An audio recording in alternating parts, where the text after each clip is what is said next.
Foley House Inn at the Green Awning, 14 West Hall Street. This was built in 1896 for a widow named Nora Foley. She lived here with her son-in-law and her 5 grandchildren until she died of heart failure in the upstairs bedroom in 1914. After that, this place was split up into 5 separate apartments known as Chippewa Square Apartments.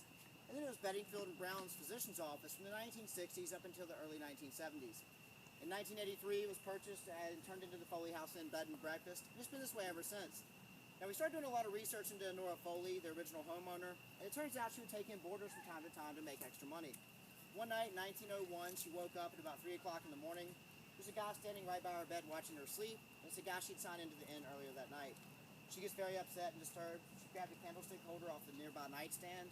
She hit the guy in the head, and the guy just hit the floor and fell out cold. After this, though, there's no record of the guy checking out of the inn, the police being called, or even the guy dying. We don't know what happened to this guy. This is all we know about it. So in 1983, they turned it into the Foley House Inn you're looking at now. And 2 years later, in 1985, they're starting to fill up every night. They needed extra boarding space, so they purchased a house next door with the 2 American flags. This is still part of the Foley House Inn to this day.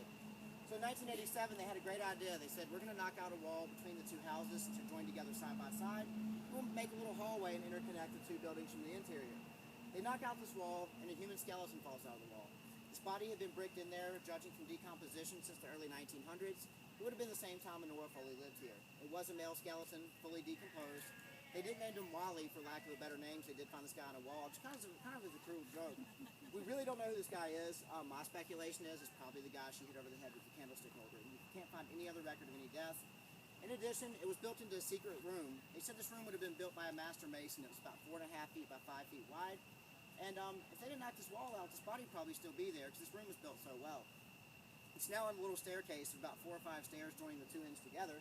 And the secret room was built out of primarily ballast stone. Have y'all been to River Street and seen all the little cobblestones? It's known as ballast stone because it was used to balance out ships bringing cargo over from Europe, primarily England. They usually didn't need it on the return voyage. They threw in big rock piles on River Street. Our Savannahans got very creative. We paved River Street with it. We built what is now the Chart House on Bay Street with it. A lot of early foundations and homes. The secret room was built primarily out of ballast, and ballast was nicknamed ship brick because it was used to balance out ships for so many years. So July of last year, we got a film here with Fox and ABC News in Savannah.